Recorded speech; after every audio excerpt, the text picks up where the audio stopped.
Shalom saudaraku. Saudaraku, bayangkan kita sedang duduk-duduk di toko kita. Kita jaga toko siang-siang dan kita sedang kipas-kipas karena panasnya udara Denpasar. Ditambah lagi dengan kondisi dimana saat ini lagi sepi. Dari pagi sampai siang hari kita belum ada customer yang datang. Dan kita lagi bengong ya, bagaimana kita bisa hidup kalau terus-menerus kondisinya seperti ini. Ketika kita sedang menunggu customer datang dengan gelisah sambil kipas-kipas, tiba-tiba datanglah dua mobil mewah di depan toko kita, berhenti di depan toko kita. Dan kemudian dari mobil itu turunlah seorang, yang satu dengan jas yang keren, dengan bawa koper menandakan dia orang yang penting, dan diiringi oleh pengawal-pengawal yang keluar juga dari mobil-mobil itu. Dan dia datang, dia masuk ke toko kita. Kita pikir, wah, kita akan bakal dapat sebuah tender besar, atau kita akan ada pembelian yang cukup besar dari orang ini. Tapi setelah dia memperkenalkan diri, ternyata dia bukanlah seorang customer. Dia bukan orang yang mau beli sesuatu dari toko kita. Ketika dia menyerahkan kartu namanya, kita lihat di sana dia adalah seorang tokoh kepercayaan dari Keraton Yogyakarta misalnya. Dia adalah orang kepercayaan, orang penting dari Keraton Yogyakarta. Dan kemudian ketika dia membuka isi kopernya, dia mengeluarkan berbagai berkas-berkas, file-file dokumen di sana. Singkat kata, dia menginformasikan kepada kita bahwasanya sebenarnya kita adalah ahli waris dari Keraton Jogja. Kita keturunan keraton dari generasi yang kesekian. Dan selama ini keluarga kita menyembunyikan hal itu, merahasiakan hal itu, hingga pada saat ini setelah tiba waktunya, rahasia itu diungkapkan kepada kita. Dan kita dilayakkan untuk menerima berbagai privilege dari Keraton Yogyakarta. Dengan hal itu, maka kita berhak untuk menyandang gelar bangsawan. Dengan hal itu juga kita kemudian mewarisi sekian persen dari harta kekayaan keraton. Dengan hal itu kita punya banyak privilege yang bisa kita andalkan untuk hidup kita ke depannya, sehingga ke depan kita nggak perlu lagi jaga toko panas-panas siang-siang. Ataupun kalau kita mau tetap bekerja supaya kita nggak bosen, kita nggak perlu lagi khawatir kalaupun nggak ada customer, hidup kita dijamin oleh keraton. Saudara, ketika hal ini ada, saya yakin itu akan mengubah hidup kita sepenuhnya. Dan ketika kita mengingat kembali hari itu di mana dua mobil mewah datang ke toko kita, maka kita akan terus terheran-heran. Kok bisa? Ya. Dan bagaimana mungkin aku bisa ada di posisi seperti ini yang berubah 180 derajat dari waktu-waktu yang dulu? Saudara, memang ini sebuah gambaran yang mungkin tidak akan pernah terjadi. Kalaupun terjadi, jangan lupa untuk hubungi saya untuk kita syukuran bareng. Tetapi Efesus pasal yang ketiga, ayat yang pertama sampai dengan 13, Paulus juga memberitakan tentang sebuah rahasia yang besar, yang saya pikir nggak kalah besarnya, atau bahkan jauh lebih besar daripada sebuah rahasia yang diungkapkan kepada kita ketika kita menjadi ahli waris Keraton Yogyakarta. Di dalam Efesus pasal yang ketiga, setidaknya ada 3 kali Paulus mengungkapkan tentang rahasia.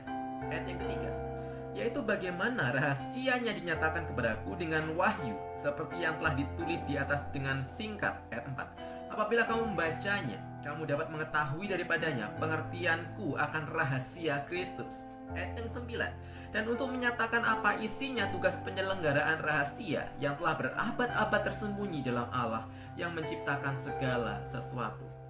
3 kali Paulus menyebut tentang rahasia, atau dalam bahasa aslinya sebuah misteri. Misteri dari Allah, misteri dari Kristus. Apa yang disebut rahasia itu adalah bahwasanya rahasia itu adalah bahwa keselamatan itu juga diberikan kepada orang-orang bukan Yahudi. Sekarang rahasia itu dinyatakan bahwasanya orang-orang non-Yahudi pun juga bisa menjadi ahli waris kerajaan Allah. Ayat yang ke-5, ayat yang ke-6 dikatakan, turut menjadi ahli-ahli waris dan anggota-anggota tubuh di dalam kerajaan Allah. Kenapa ini disebut sebuah rahasia? Karena sudah lama sekali tidak dinyatakan kepada orang-orang.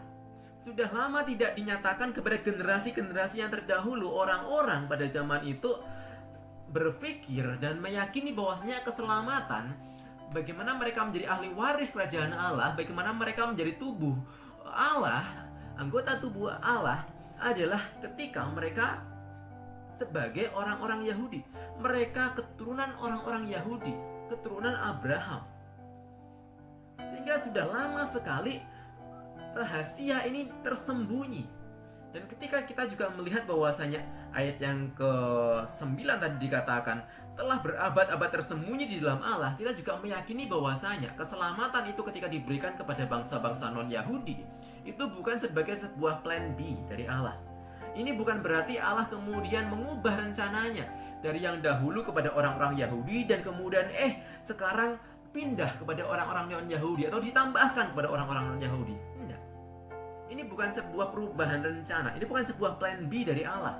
Tetapi memang dari sejak dahulu kala ada di dalam diri Allah, ada dalam sebuah rencana Allah, kehendak Allah yang nyata.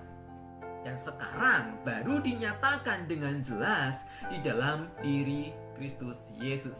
Di dalam Dia, di dalam pengorbanannya, di dalam penebusannya, di mana mereka, orang-orang itu dibawa ke dalam persekutuan dengan Allah.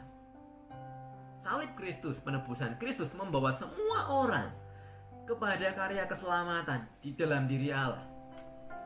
Saudaraku, Paulus sebagai salah seorang yang juga menerima rahasia yang besar ini. Di ayat yang ke-8 dia katakan, "Kepadaku yang paling hina di antara segala orang kudus telah dianugerahkan kasih karunia ini, untuk memberitakan kepada orang-orang bukan Yahudi kekayaan Kristus yang tidak terduga itu."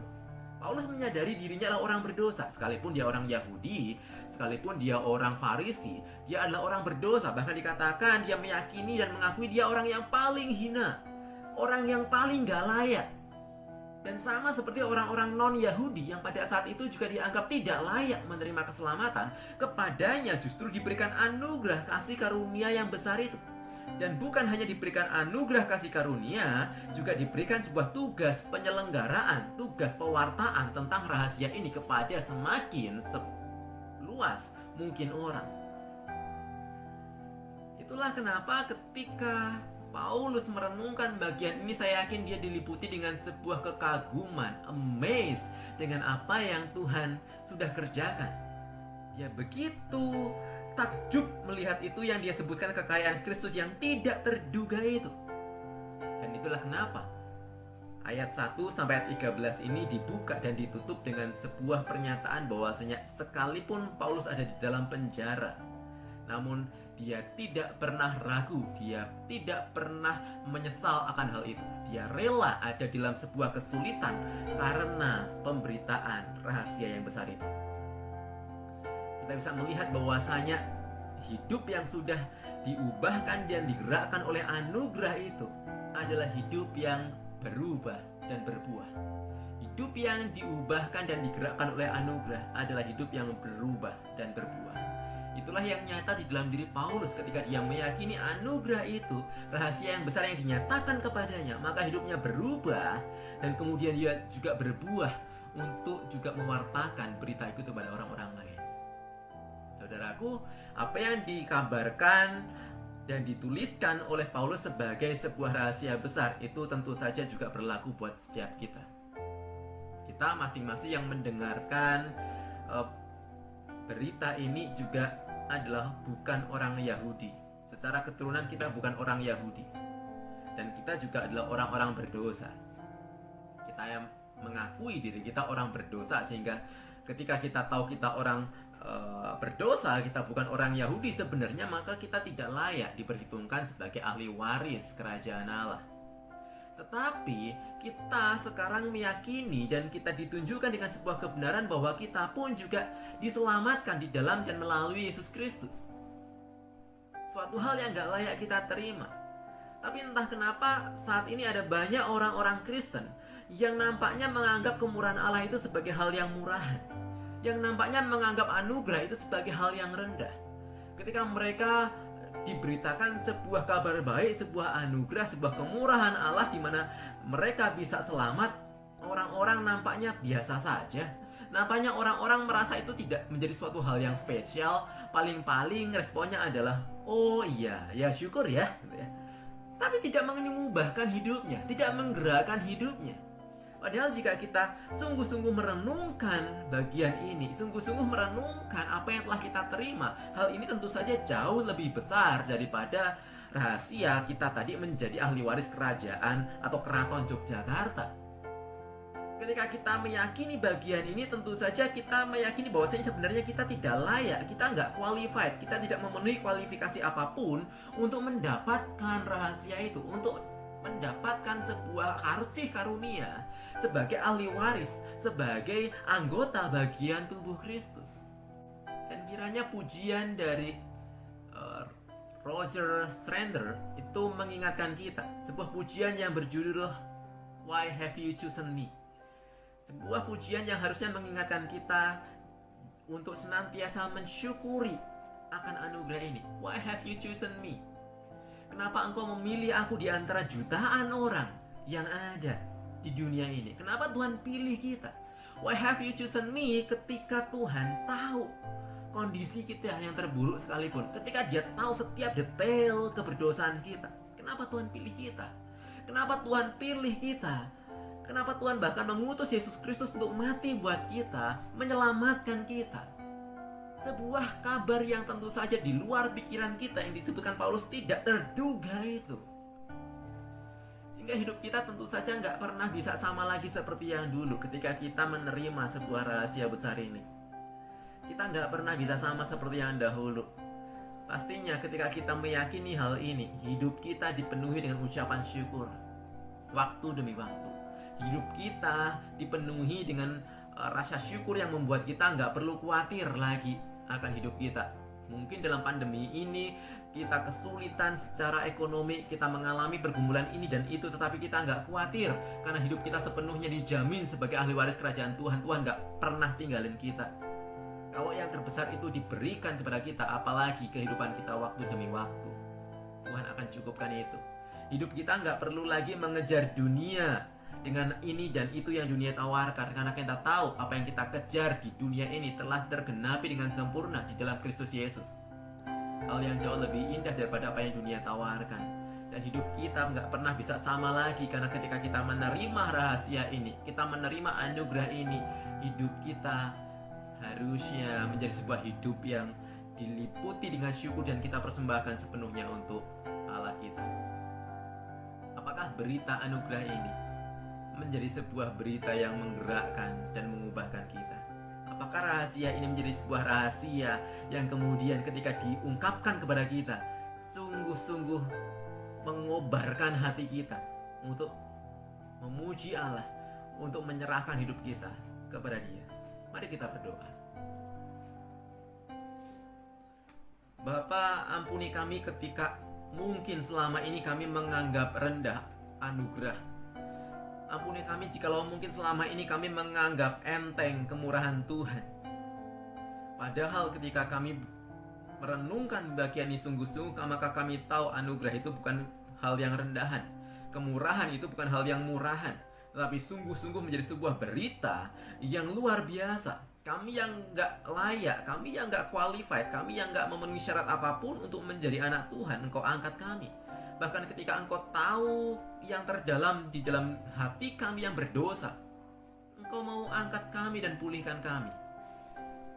Wow, itu sebuah berita yang luar biasa Tuhan. Dan kiranya ketika kami menerima hal ini, hidup kami gak sama lagi seperti yang dulu. Hidup kami sungguh-sungguh diubahkan. Hidup kami menjadi hidup yang penuh dengan ucapan syukur. Hidup kami menjadi hidup yang tidak diliputi dengan kekhawatiran, karena hidup kami ada di dalam Tuhan, dijamin di dalam Kristus Yesus. Hidup kami tidak lagi kami habiskan untuk mengejar hal-hal yang duniawi, karena apa yang kami rindukan itu digenapi dengan sempurna di dalam Kristus Yesus. Senantiasa Tuhan terus wartakan berita Injil itu di hati kami, dan ubahkan kami waktu demi waktu. Dalam nama-Mu kami bersyukur. Amin. Anugerah Allah menyertai kita senantiasa.